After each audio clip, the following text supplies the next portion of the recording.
Imagine looking up the night sky.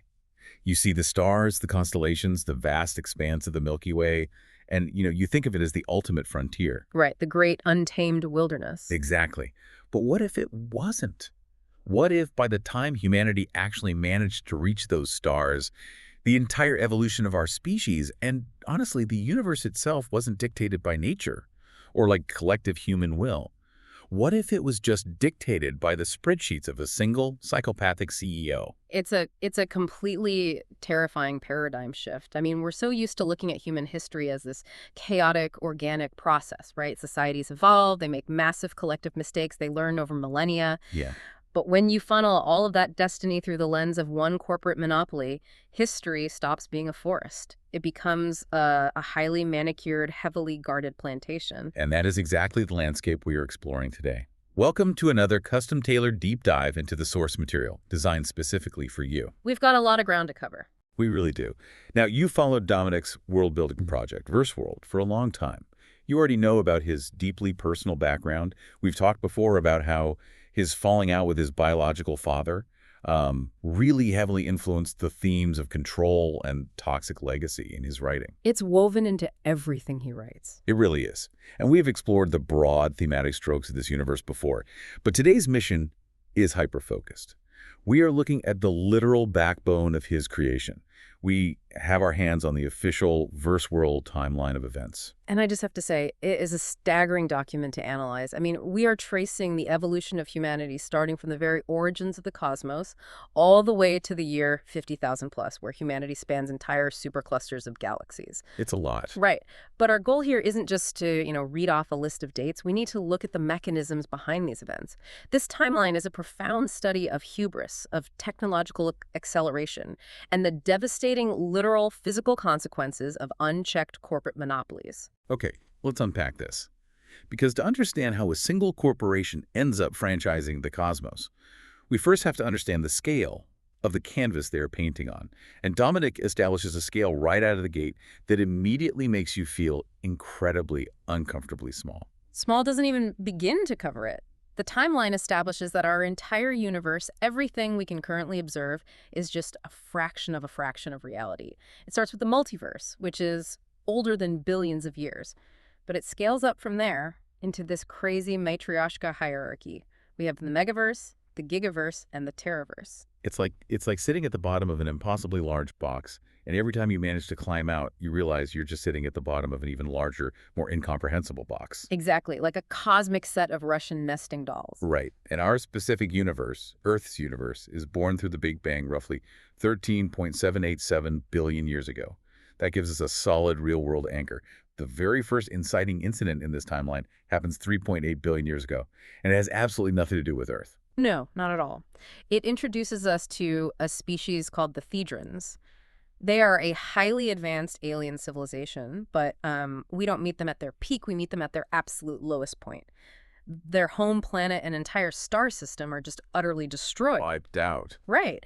And they aren't destroyed by a supernova or some rival alien race, but by a colossal, incomprehensible cosmic entity. Just the phrase incomprehensible cosmic entity sets such a tone of deep-time cosmic horror. Yeah. It tells you right away that no matter how advanced you get in this universe, there is always something bigger, older, and hungrier out there in the dark. And the surviving Thedrons are just forced to flee for their lives, and they do this using their very last multi-universal gateway. Which is just a wild concept. It is, because a multi-universal gateway is essentially a megastructure.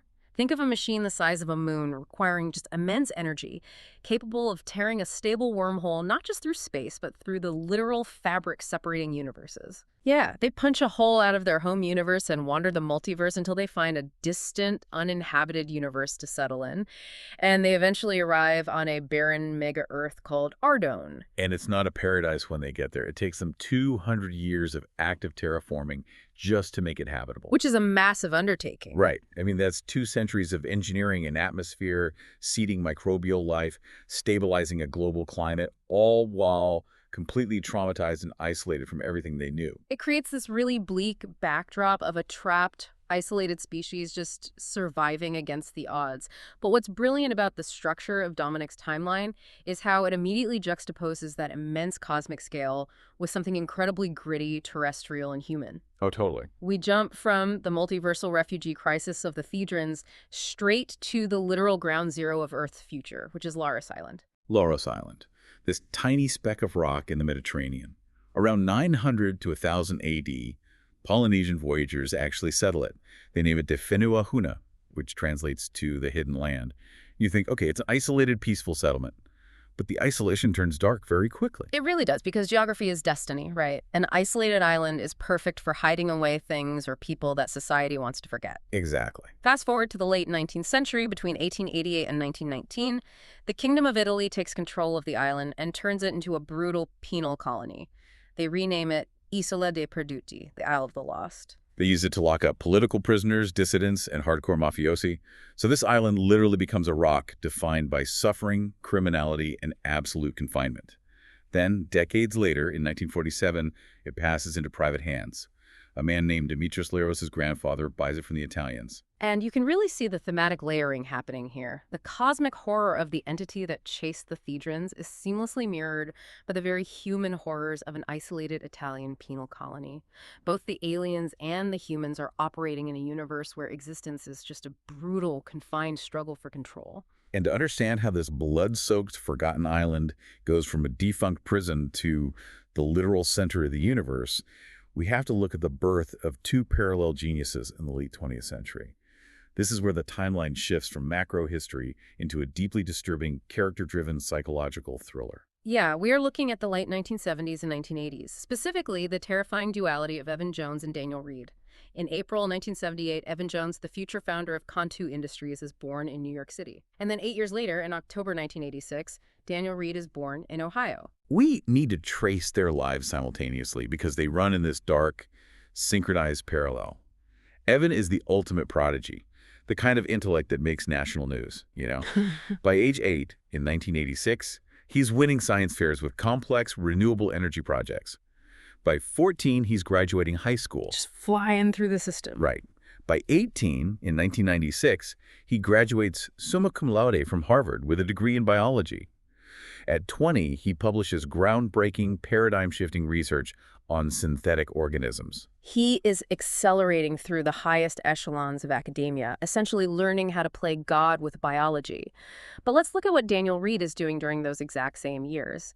Daniel is a polymath too, but his intellect is entirely focused inward, on predation. Yeah, it's so creepy. By age 4, he has taught himself Latin, French, and German. Which is astounding, but it's what he does at age 7 that genuinely gives me chills. Right. At 7 years old, Daniel realizes he doesn't feel human empathy. He doesn't process emotion like everyone else, so he begins obsessively practicing facial symmetry in the mirror. He is actively learning how to mimic normal human micro-expressions, a smile that reaches the eyes, a look of concern just so he can blend in. A 7-year-old engineering his own camouflage. It's pure, calculated sociopathy, and it escalates. By age 10, in 1997, Daniel likes to sit in public parks. He's people-watching, but not the way you or I would. He is mentally mapping the human nervous systems and muscle groups of the people walking by. He's looking for vulnerabilities. Exactly. He's running calculations on the physical system failure points of the human body. Where to strike to paralyze, how much pressure snaps a joint. And this is the core thematic duality. Evan and Daniel are two sides of the exact same coin. Both are hyper-intelligent. Both are operating entirely outside the boundaries of normal human empathy and ethical constraints. But their applications are different. Evan goes to MIT in 2000 to get a PhD in bioengineering, ironically writing a dissertation on the ethical implications of artificial life. He builds systems. Daniel, on the other hand, discovers his own physical potential for destruction. Yeah, in 2000, when Daniel is 14, there's an incident in his school gym. A gym teacher tries to demonstrate a wrestling hold on him. Daniel reacts instinctively and accidentally snaps the man's arm like a twig. He realizes in that moment that he possesses an absurd, almost unnatural physical strength. And unlike a normal teenager who would be horrified by that, Daniel views this as a revelation of his superiority. In 2002, at age 16, he uses that strength. He kills his first victim, a high school bully. He perfectly executes the murder, leaves no evidence, and even attends the funeral wearing that carefully practiced mask of grief. Meanwhile, Evan is laying the groundwork for his empire. In 2003, the Greek government seizes Laros Island back from its private owners, and Evan immediately starts looking at it. He wants a place outside the jurisdiction of normal society. And everything converges in the year 2004. The synchronicity in 2004 is just profound. In March, Evan gets a master's degree in artificial intelligence from Stanford. He now has mastery over both biology and machine logic. And then in May, on the very day he's supposed to walk across the stage for his high school graduation, Daniel Reed is 40 miles away, hunting. Wow. He kills a drifter, not out of anger or revenge, but simply as an experiment, just to see if he can repeat the thrill of his first murder. He successfully does, officially crossing the threshold into becoming a serial killer. And the very next month, in June 2004, Evan acquires Laros Island from the Greek government. By November, Evan files a massive, world-changing patent for a bioengineered organism capable of hyper-efficient photosynthesis. It makes him an instant millionaire. And this all culminates on April 12, 2005, when Kontoo Industries is officially founded on Laros Island. And this is where the timeline drops a very specific, very dangerous detail. From day one, Kontoo Industries is inexplicably 5% more technologically advanced than everything and everyone else. Let's talk about that 5%, because it doesn't sound like a lot. If a car goes 100 miles an hour, 5% faster is only 105. It doesn't seem world-breaking. I know, but in the realm of bleeding-edge technology, a 5% advantage is an insurmountable exponential lead. If your AI algorithms learn 5% faster, your encryption is 5% harder to crack, and your biological synthesis is 5% more stable, you will outpace your competition entirely within a matter of months. It is the most dangerous margin in human history because it compounds. And Evan immediately uses that margin for corporate espionage. Just months after founding Kontoo, they hack into a major rival called Biosynth. Now, Biosynth is no joke. They've been around since 1988. But Kontoo breaches them effortlessly, steals their proprietary incomplete DNA sculpting framework, and uses their 5% edge to perfect it. This allows Kontoo to debut their own synthetic life forms way ahead of schedule. By 2006, Kontoo unveils Mark, a fully functional humanoid android. It's a massive public relations victory. The public loves it. The tech sector bows to them. By 2008, Evan Jones is personally worth $65 billion. He has legitimate power, incredible wealth, and the adoration of the public. Okay, here is where Evan's psychology completely baffles me. If you are worth $65 billion and your legitimate consumer products like Marks are changing the world, why do you pivot into the shadows? Right. Because right at the height of this legitimate success, Evan dives straight into illegal human cloning and weaponizing toxic gas. What is the logic there? Why risk a legitimate empire to become a comic book villain? You have to look at the psychology of a prodigy who has never been told no by the laws of physics or society. Evan's endgame isn't money. Money is just a resource. His endgame is godhood. He is addicted to the act of creation, and legitimate consumer products are boring to a god. In May 2008, Kontoo creates a chimeric creature, a literal biological fusion of a lion and a jaguarundi. A few months later, they engineer a carnivorous, parasitic plant designed to grow inside a living host. It's pure madness. It has no commercial application at all. It's just playing with life to see what happens. Exactly. By 2009, they've developed Argas, a horrific bioweapon that is both highly toxic and extremely flammable. And then, the ultimate act of narcissism in November 2009, Evan secretly and illegally clones a human being. He creates a genetic copy of a human and names her Eva, a derivative of his own name. The God complex is completely unchecked. But the universe has a funny way of balancing things out, because Evan's unchecked hubris hits a massive brick wall in 2010. And this is where the parallel tracks of our two psychopaths, Evan Jones and Daniel Reed, finally collide. Yeah, on February 13th, 2010, Kontoo Industries suffers a catastrophic data breach. Daniel Reed, posing as an entire unknown hacker group, single-handedly breaches Kontoo's fortified systems. Unbelievable. And he doesn't just steal data, he weaponizes it. He exposes Kontoo's darkest secrets directly to the media. The cloning of Eva, the development of Argas, the blatant corporate espionage against Biosynth, it's all laid bare for the world to see. And the craziest part, Daniel is never caught. Think about the humiliation for Evan. Here is a genius billionaire with an army of security experts and a 5% technological edge on the rest of the planet, and his empire is completely compromised by a 20-something serial killer operating entirely alone out of a soundproof basement in Ohio. It completely shatters Evan's illusion of invulnerability. This single event triggers an intense, crippling wave of paranoia within Kontoo Industries. They lock everything down. The island becomes an absolute fortress. But notice Evan's reaction to getting caught. Most CEOs, when caught doing illegal human cloning and making bioweapons, would face congressional hearings, maybe go to prison, or at least issue a massive public apology and pivot the company. Sure, yeah. Evan doesn't do any of that. His reaction is to double down on corruption and essentially declare war on international law. In July 2010, Evan takes the stolen data problem and flips the script. He contacts the World Health Organization. But he doesn't beg for mercy. He blackmails them. He claims his newly upgraded AI systems have uncovered proof of massive systemic irregularities and corruption within the WHO itself. He goes on the offensive. Totally. He offers them a devil's bargain. Complete, unredacted data on his synthetic life forms, which could cure diseases in exchange for absolute global protection and immunity. And it actually works. 8 days later, the WHO signs a secret, binding deal to cover for him. They essentially grant him diplomatic immunity. It's a terrifying precedent. Kontoo realizes in that moment that with enough leverage, with enough technological supremacy, international law simply ceases to exist. They are operating in a post-legal framework. Biosynth attempts a retaliatory sabotage attack in 2011, trying to steal back Kontoo's artificial life forms, but it barely slows Kontoo down. Because by 2012, while the rest of the world is just trying to recover from the 2008 financial crisis, Kontoo is already launching reusable spacecraft to the moon.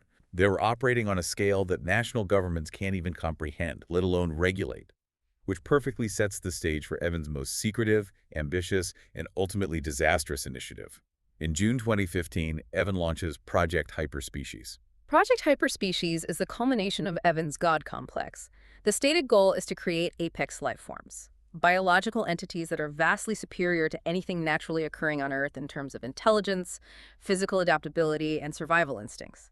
But to build a creature that defies terrestrial biology, Evan realizes he needs non-terrestrial science. And this is where the timeline casually drops a massive bombshell. In 2018, Kontoo manages to make contact with the Thedrons, the alien survivors who fled their universe 3.8 billion years ago and settled on Ardone. Right.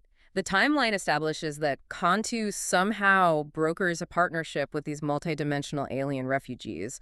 They establish a literal off-world branch of Kontoo Industries on Ardone to collaborate on advanced artificial life and multiversal travel physics. That is just wild. But Evan is still paranoid from the 2010 hacks, so he keeps the Earth branch and the Ardone branch strictly siloed from each other. Complete information compartmentalization. So you have a billionaire sociopath partnering with ancient aliens to build better monsters. And build them they do. By January 1st, 2020, Kontoo successfully creates 2 distinct biological nightmares in the labs of Lars Island. The first creation is the Raycon, internally classified as the original. This isn't a subtle creature. It is an 8 to 9 foot tall, winged, multi-limbed, venomous, fire-breathing dragon. Let's pause on fire breathing for a second because we usually dismiss that as pure fantasy. How does the timeline justify a biological creature breathing fire? It grounds it in extreme, albeit speculative, biology. You have to imagine a creature engineered with specialized glands in its mouth or throat that produce highly volatile, flammable biochemicals, perhaps similar to how a bombardier beetle mixes chemicals to create a boiling chemical spray, but scaled up massively. Okay, that makes sense. When the Raycon exhales, a biological ignition mechanism, maybe a spark from specialized teeth or a secondary chemical reaction, ignites the gas. It's terrifying because it's a living flamethrower. And if that wasn't bad enough, the second creature is the common monster, or primus. This one is smaller, about 5 feet tall, but incredibly fast. It's an amphibious, venomous predator that resembles a dinosaur, designed for aquatic and terrestrial hunting.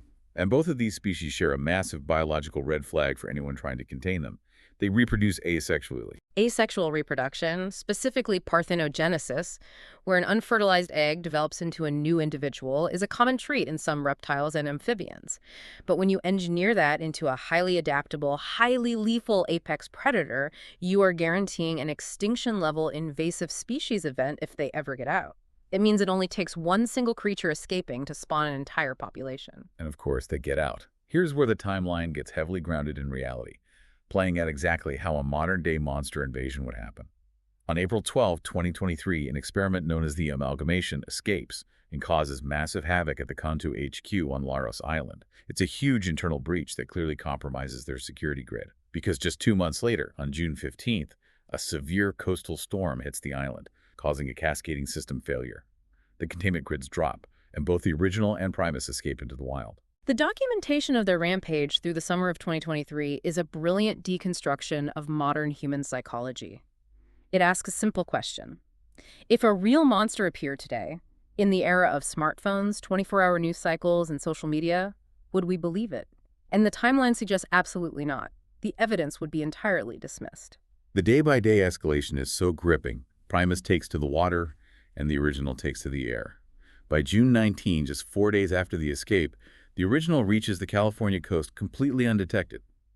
The very next day, a marine biologist monitoring the coastline picks up unexplained, highly erratic sonar signals. It's Primus, but it moves unlike any known marine life. Really fast, too unpredictable. Right. On June 22, an oceanographer actually catches a glimpse of Primus on a deep-sea live stream, but the creature is moving too fast. It's just a mystery blip on the screen, easily dismissed as a glitch or a trick of the light. We see a steady, creeping escalation of encounters that build tension. It starts small.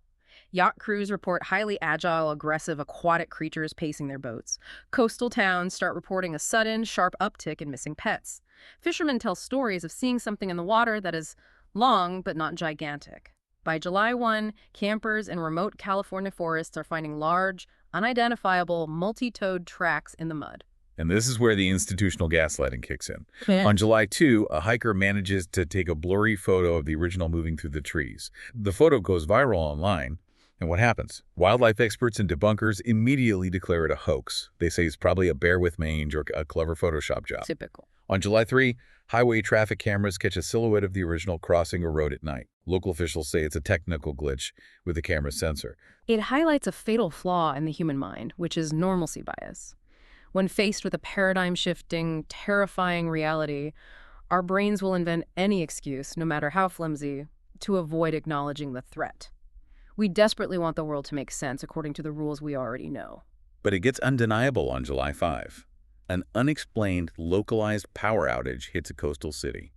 Residents report seeing a massive fire at the electrical substation, and some claim they saw something flying away from the flames. We, the audience, know it was the original breathing fire and destroying the infrastructure. But the power company and local government chalk it up to an aging transformer failure and a flock of birds hitting the lines. The denial just piles up. On July 6, security footage outside a rural gas station shows a shadowy winged shape. Police issue a statement saying it was likely a prankster in a costume. On July 8, an amateur drone operator captures clear video of the dragon perched on a warehouse rooftop. The authorities bring in digital experts to dismiss it as a CGI student film project. It's so frustrating to read. I know. By July 10, pets across the entire region are going crazy, barking at nothing, refusing to go outside. They are reacting to the low-frequency infrasound generated by the creatures, a frequency humans can't hear. And veterinary experts go on the news to flatly deny that such a mass behavioral shift is possible. The authorities are practically serving the public to these creatures on a silver platter. Because they refuse to sound the alarm, the fatalities begin. By mid-July, the bodies start stacking up, unexplained maulings from California all the way to New York as the creatures migrate and hunt. And then in mid-August 2023, we reach the point of no return. Yeah, an investigative journalist, someone trying to actually uncover the truth behind the sightings, manages to track one of the creatures, but he gets too close. He is attacked, and critically, he is injected with a Raycon egg. Just horrifying. It really implies a terrifying parasitic reproductive cycle, at least in the initial stages. The journalist survives the initial attack, but becomes patient zero for a global, unstoppable dragon infestation. The math on their asexual reproduction is utterly chilling. From that one egg, in August 2023, the population begins to multiply exponentially. By February 2024, there are 4 Raycons. By August, it's 8.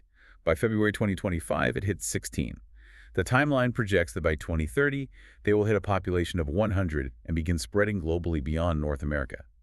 And by the year 2100, there will be 1,000 of these highly intelligent, fire-breathing apex predators actively hunting across the Earth. While all this is happening, the truth finally leaks. Dr. Daniel Lee, a Kontoo scientist who survived the initial breach on Laris Island, goes rogue. He does a massive whistleblower radio interview in March 2024, laying out exactly what Kontoo built, how they escaped, and the biological reality of the threat. The public finally knows. The era of denial is over. But by then, it's too late. The creatures are entrenched. The ecosystem has been permanently altered. But here's the most insane, deeply cynical part of the timeline. Kontoo Industries doesn't collapse. Evan Jones isn't dragged out into the streets. Instead, even as mutant dragons are literally multiplying in the terrestrial forests, Kontoo just looks up.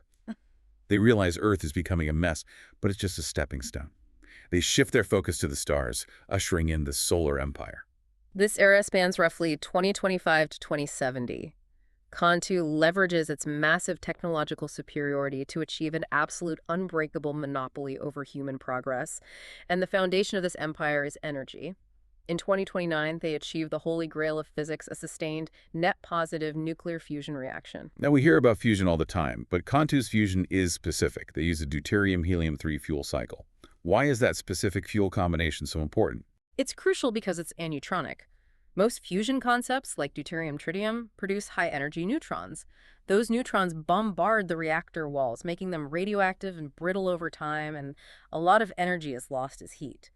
But a deuterium-helium-3 reaction produces protons instead of neutrons. Protons have a positive charge. Oh, I see. This means you can capture their kinetic energy directly using magnetic fields and convert it instantly into electricity. No steam turbines, no radioactive waste, just pure, incredibly efficient, direct electrical power. It's limitless clean energy. And Evan Jones, ever the ruthless capitalist, knows exactly how to weaponize it.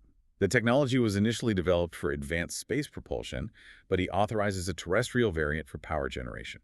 By 2031, Kontoo begins signing energy partnerships with desperate European nations. They offer to build these massive fusion plants, which they call black box reactors. The political implications of the black box reactors fundamentally rewrite global sovereignty. Kontoo agrees to build the reactors on foreign soil, but the terms are draconian. The host nation is only allowed to purchase the electrical output. They have zero insight into the technology, zero access to the control rooms, and zero regulatory oversight. The physical footprint of the reactor is declared sovereign Kontoo territory. They are essentially carving out corporate microstates inside the borders of world superpowers. But to run these reactors, you need helium-3, which is incredibly rare on Earth. So Kontoo has to go get it. In 2033, they established the Shackleton Crater Mining Outpost on the Moon's south pole. The lunar regolith is rich in helium-3 deposited by the solar wind over billions of years. Kontoo builds massive automated harvesters that strip mine the lunar surface, heat the dust to extract the gas, and ship it back to Earth. Once that reliable fuel pipeline is established, the global economy is permanently fractured. Fossil fuels become obsolete virtually overnight. Nations whose entire economies relied on oil production collapse into economic ruin and civil unrest. Meanwhile, nations that swallow their pride and ally with Kontoo experience unprecedented economic booms powered by cheap, limitless energy. Kontoo is no longer just a company. They are the supreme geopolitical arbiter of the planet.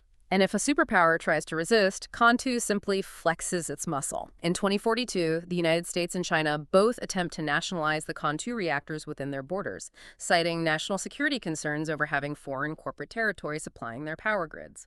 Kontoo doesn't argue in court. They simply threaten to immediately cut off the helium-3 shipments from the moon. And if superpowers blink, they literally have no choice. If Kontoo cuts the power, their nations plunge back into the Dark Ages. The U.S. and China capitulate, signing a treaty that officially grants Kontoo sovereign diplomatic immunity on all foreign soil. The corporation officially overpowers the concept of the nation-state. And Kontoo cements this loyalty not just with the threat of withholding energy, but by offering biological miracles. Between 2025 and 2070, Kontoo's medical division begins rolling out technology that fundamentally alters the human condition. They develop a sophisticated nanite-based cure for cancer, effectively eradicating the disease for anyone who can afford it. By 2045, their bioprinting technology is so advanced that they successfully reattach a healthy, lab-grown, genetically perfectly matched arm to a man who had been an amputee for a decade. The nervous system integrates perfectly. They are conquering death and disability. But we have to look closely at the dual-use nature of these miracles. Kontoo's medical advancements are never purely altruistic. They are logistical necessities for building an interplanetary empire. Take Project Somnus, for instance. It started back in the late 2010s as a way to cryogenically preserve the genetically engineered embryos for Project Hyperspecies. But by the early 2040s, Evan Jones realizes this tissue preservation tech is the key to deep space logistics. Exactly. Hypersleep. You can't send a massive workforce to the outer planets if they consume years' worth of food and oxygen just getting there. In 2052, they successfully test Project Somnus on a crew traveling to the dwarf planet Ceres in the asteroid belt. They put the crew into 14-day torpor cycles. Their metabolic rates drop to near zero, drastically reducing resource consumption. It perfectly synchronizes their medical division with their aerospace ambitions. And it's during this aggressive, highly logistical push out into the solar system that humanity makes the most profound, philosophically shattering discoveries in its history, the astrobiology boom. Because as Kontoo drills into the moons and planets to extract resources, they realize something incredible: life is everywhere. It fundamentally changes humanity's place in the universe. In 2034, rovers find definitive microfossils in Martian rocks. A year later, in 2035, Kontoo initiates deep-crust drilling operations on Mars and uncovers living, reproducing microbes 3 miles beneath the surface, protected from the radiation. This is the first definitive proof of extraterrestrial life. But the discoveries don't stop, and some of them reveal our own messy history. In 2041, NASA probes detect anomalous chemical signatures in the thick, toxic clouds of Venus. They send atmospheric scoops and find living extremophiles floating in the upper atmosphere. But when they sequence the DNA, there's a brilliant, horrifying twist. They aren't native Venusian aliens at all. Retrospective genetic analysis proves that these are highly mutated extremophiles from Earth. We put them there entirely by accident. They hitchhiked on the hulls of the Soviet Union's Venera landers back in the 1970s and 80s.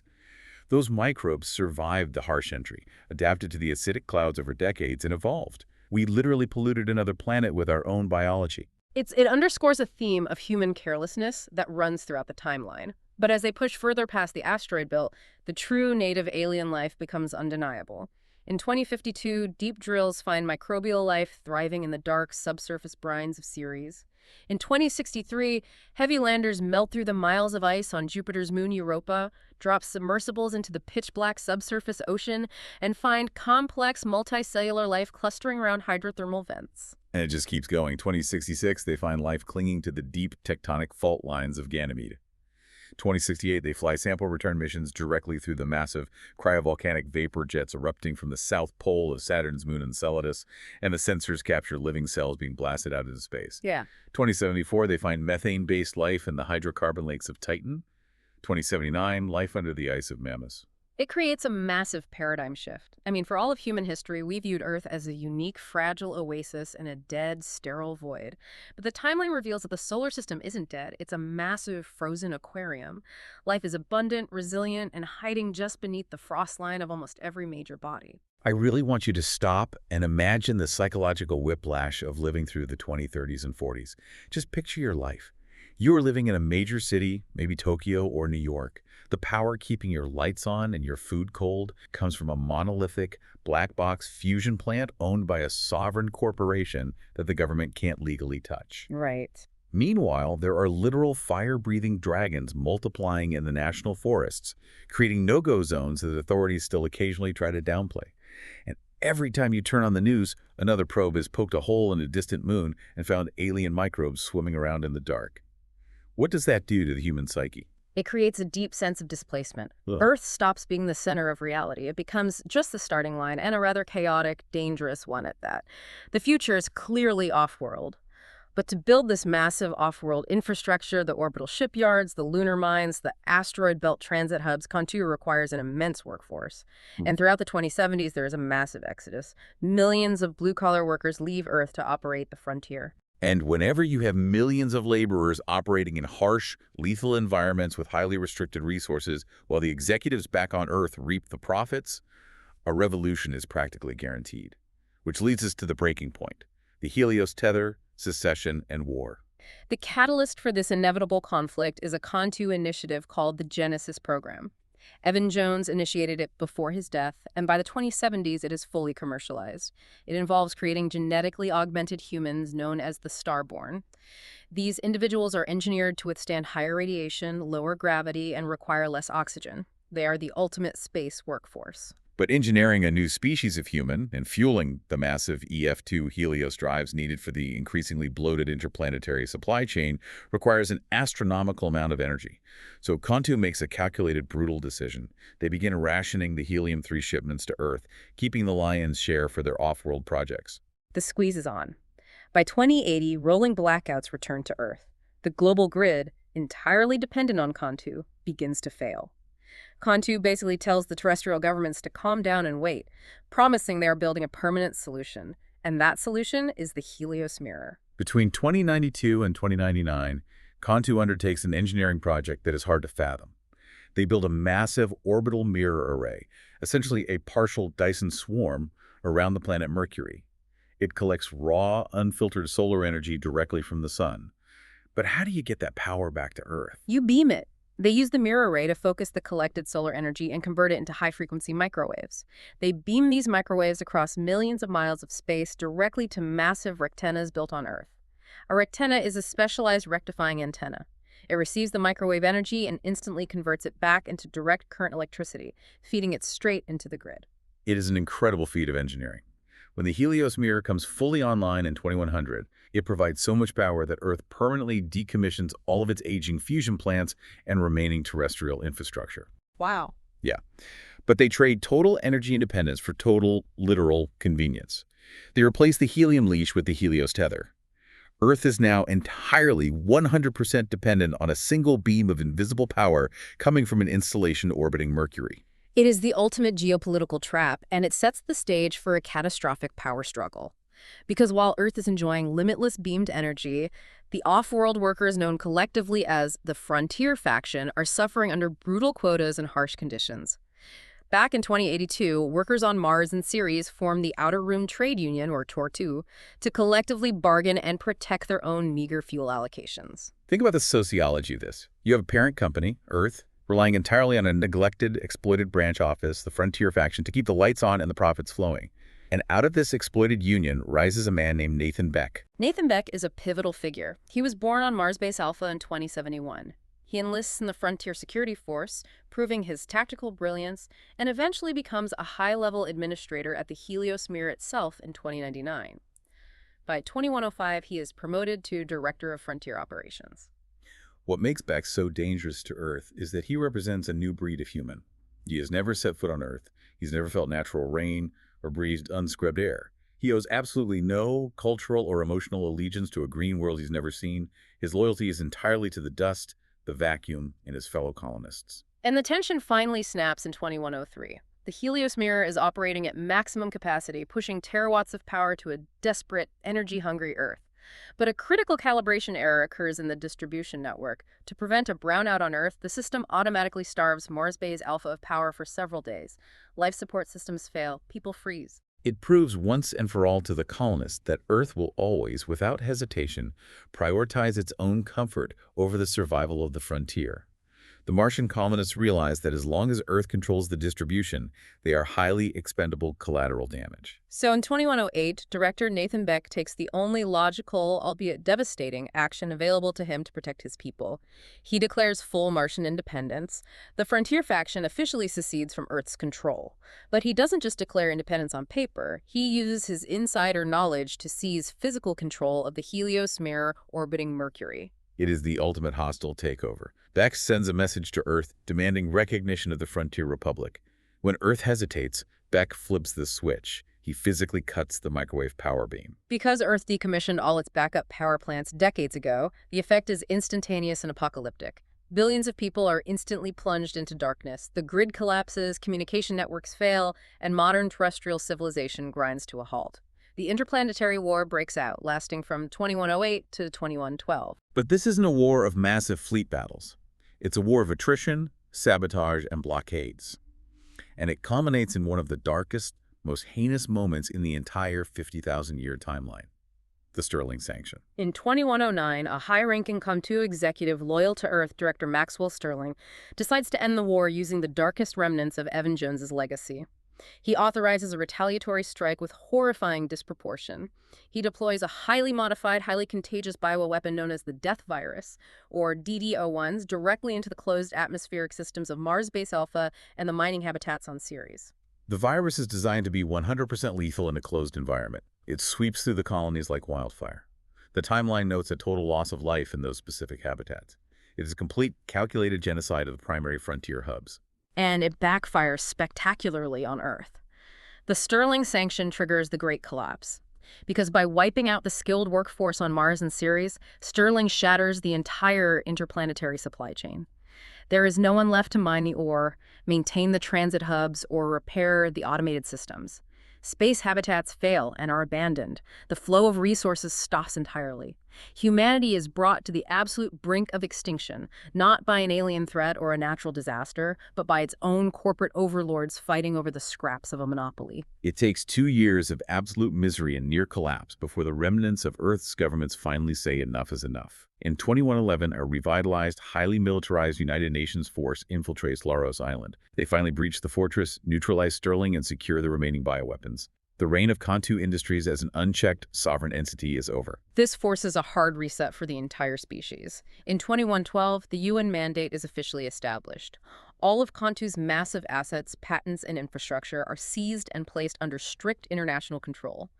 The surviving frontier colonies are officially recognized as the Sovereign Frontier Republic. It marks the definitive end of corporate sovereignty and the beginning of the Reconstruction era.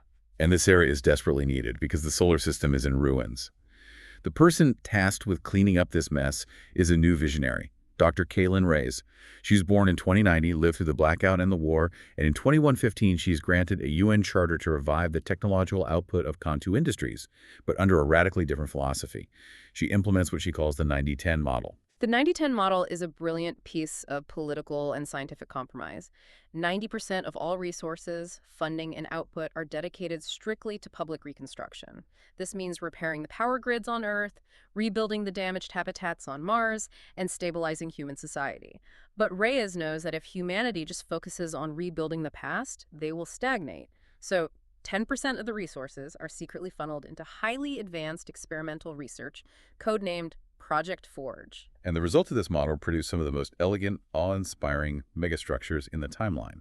They move away from brute force extraction and start actually engineering the solar system. My absolute favorite project from this era is the Ceres gravity train. It is a masterpiece of physics and engineering. By 2120, they managed to recolonize the devastated Ceres base module at a crater. And between 2123 and 2129, they undertake a massive drilling project. They use heavy automated thermal drills to punch a perfectly straight 940-kilometer shaft directly through the solid core of the dwarf planet. Let's talk about the mechanics of this because it's fascinating. Why drill straight through a planet? And how do you deal with the rotation of the planet itself? Right. If you just drill a hole through a spinning sphere and drop something down it, the object will scrape violently against the sides of the tunnel as it falls due to the Coriolis force. The planet is literally spinning out from under the falling object. To eliminate this lateral scraping, Reyes engineers drill on a strict north-to-south polar trajectory. Along the axis of rotation, the Coriolis effect is negligible. Furthermore, they use advanced sonar to map out the subsurface cryogenic aquifers, plotting a path that bypasses the ice pockets entirely to ensure the tunnel walls remain stable rock. And because Ceres has virtually no atmosphere, maintaining a perfect vacuum inside that 940-kilometer tunnel is effortless. You don't have to build massive vacuum tubes. The environment does the work for you. So in 2131, they dropped the first uncrewed maglev capsule down the shaft from the North Pole terminal. And this is where the beauty of the physics shines. You literally just drop the capsule. You fall into the core. As the capsule plummets toward the center of mass of the planet, gravity accelerates it constantly. At the exact dead center of the planet, the capsule hits its maximum terminal velocity at top speed of roughly 536 miles per hour. And then, as it passes the core and begins heading toward the South Pole, the gravity from the mass behind it begins to pull it back, slowing it down at the exact same rate it accelerated. Exactly 67 minutes after it was dropped, the capsule glides smoothly into the South Pole station, coming to a perfect, gentle stop. It requires absolutely zero energy for propulsion. It uses no fuel. It is just pure harness gravity doing all the work. It represents a profound philosophical shift in human engineering. Under Evan Jones, humanity brute forced its way through the solar system. They extracted, they consumed, they burned fuel. Under Kaylin Reyes, humanity is finally working with the cosmos. They are utilizing the natural physics, the gravity wells, and the vacuums of celestial bodies to their extreme advantage. They eventually expand this network. They build equatorial routes through Ceres using active magnetic levitation to counteract that rotational drift we talked about, allowing them to move millions of tons of raw asteroid, or daily, from mining sites to centralized hubs. But that raises a logistical problem.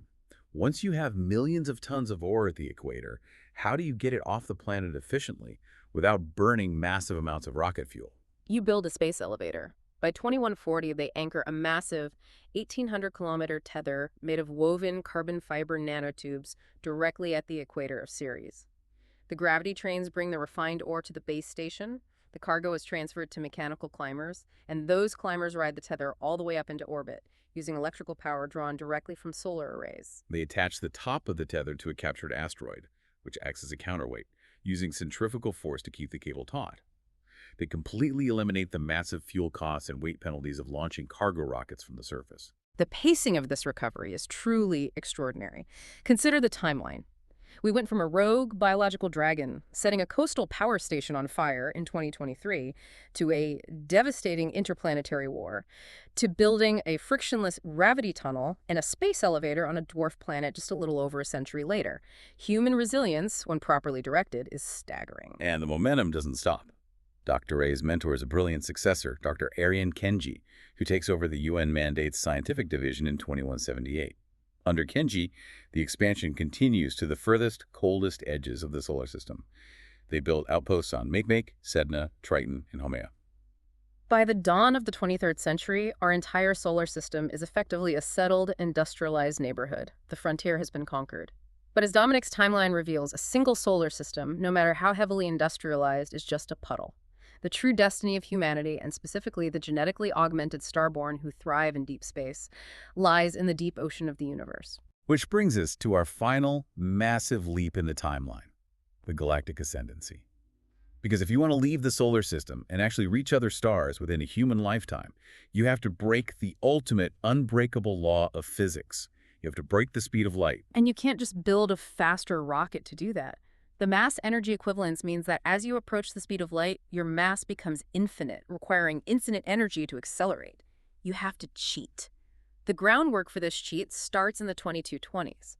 Scientists analyzing the intense magnetic fields generated by the experimental EF3 star drive discover tiny, fluctuating anomalies in the quantum vacuum, the underlying fabric of space-time itself. It takes over a century of agonizing, expensive research to figure out how to manipulate those anomalies.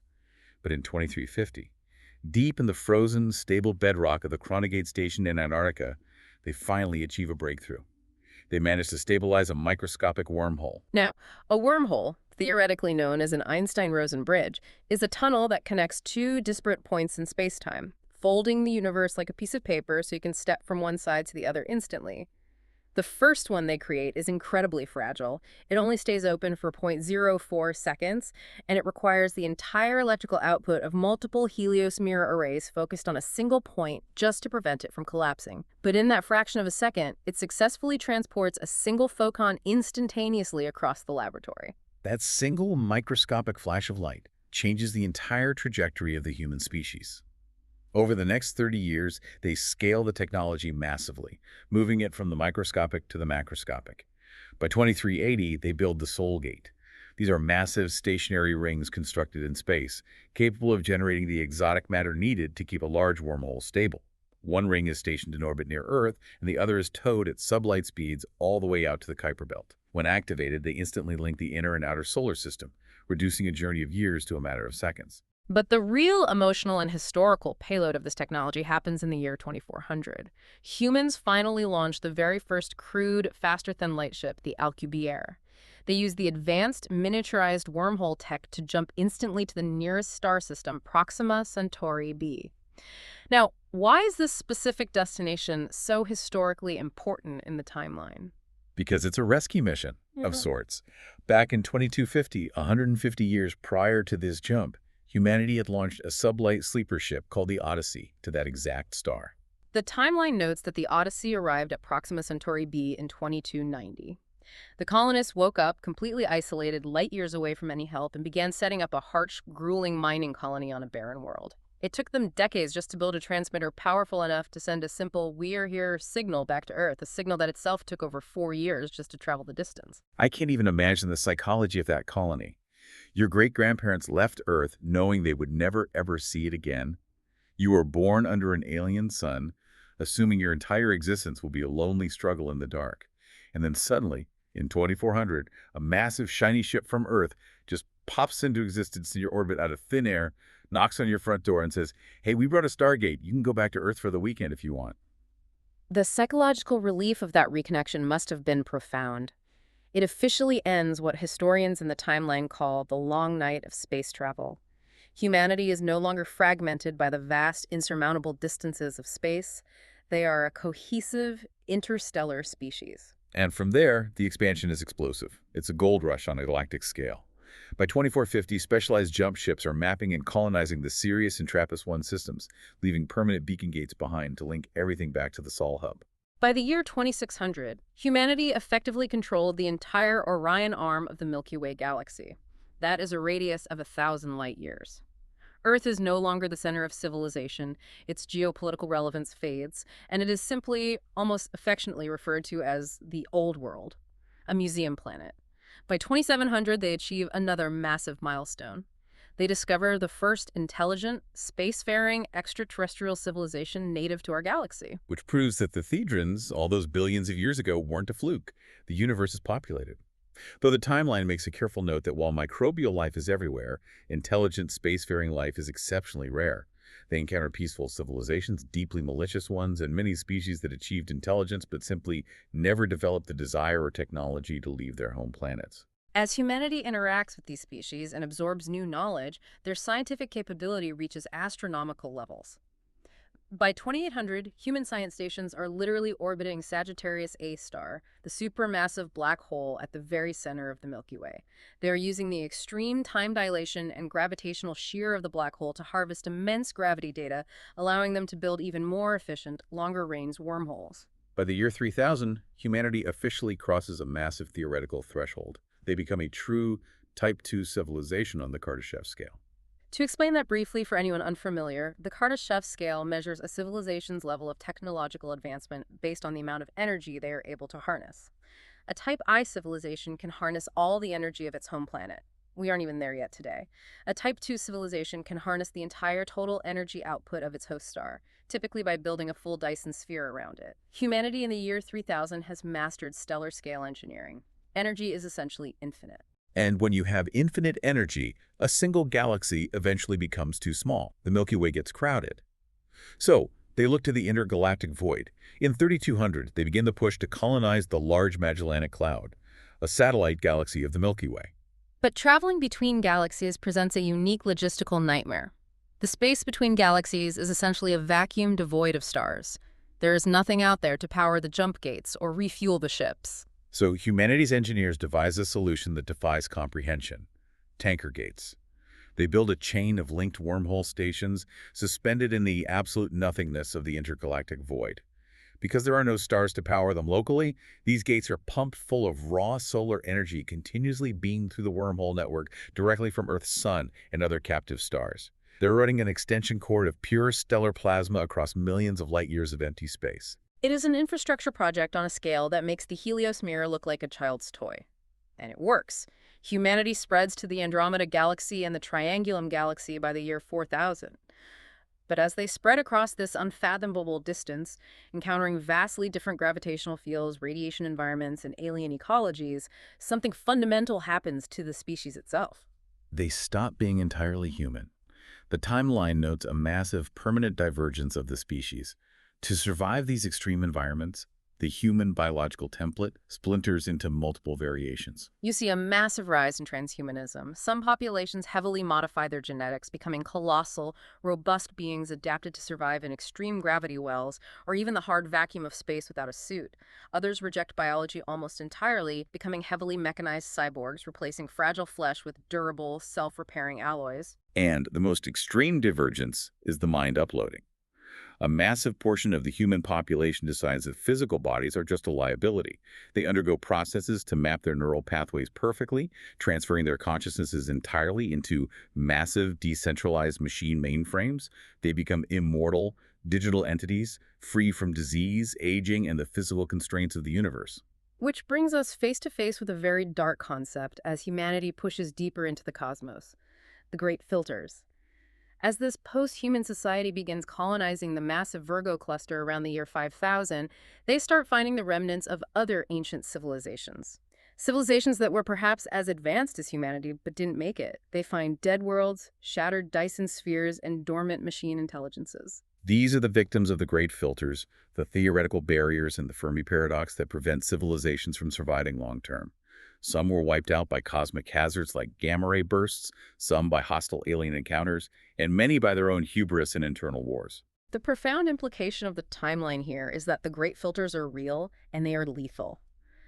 The timeline suggests that in order to survive a universe that is actively trying to kill you on a cosmic scale, humanity couldn't remain the fragile bipedal apes from Earth. We had to adapt so aggressively that we became alien ourselves. And I want to ask you, the listener, to really think about the philosophical weight of that. When a human consciousness is stripped of its biology and uploaded into a machine server, or when a human embryo is genetically engineered into a colossal, multi-limbed biological entity floating in the toxic atmosphere of a gas giant in the Andromeda Galaxy, is it still human? Does it still share a connection with us? Or did Evan Jones's illegal, highly unethical artificial life experiments on Laros Island back in 2005 just take 4,000 years to reach their ultimate logical conclusion? It's a chilling thought. The seed of transhumanism wasn't born out of a noble desire to explore. It was born out of a sociopath's desire to play God. By the year 10,000, humanity, in whatever form it now takes, colonizes the massive Laniakea supercluster. And the timeline simply states that for the next 50,000 years and beyond, human expansion continues indefinitely, an unstoppable wave of intelligence limited only by the physical expansion of the universe itself. It is a breathtaking, overwhelming scale. Let's just look at the path we've traced today.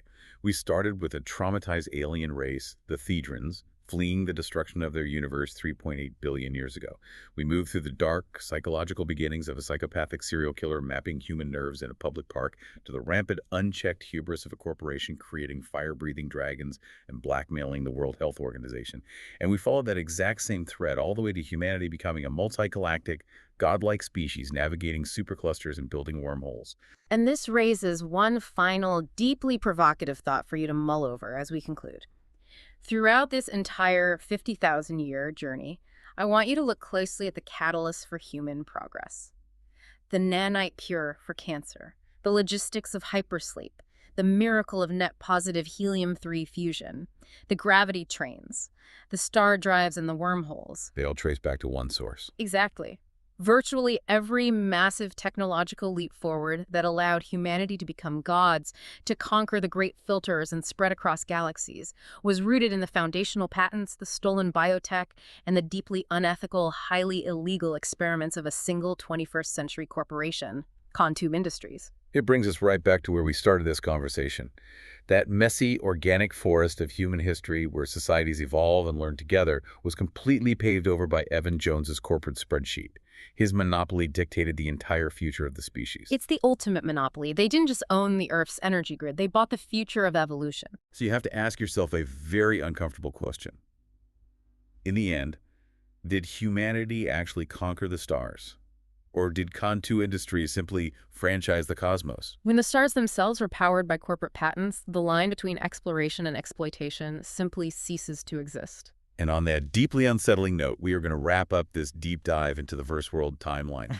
Thank you for joining us on this custom journey through the darkest and brightest edges of Dominic's universe, and we invite you to keep exploring the edges of your own. Until next time.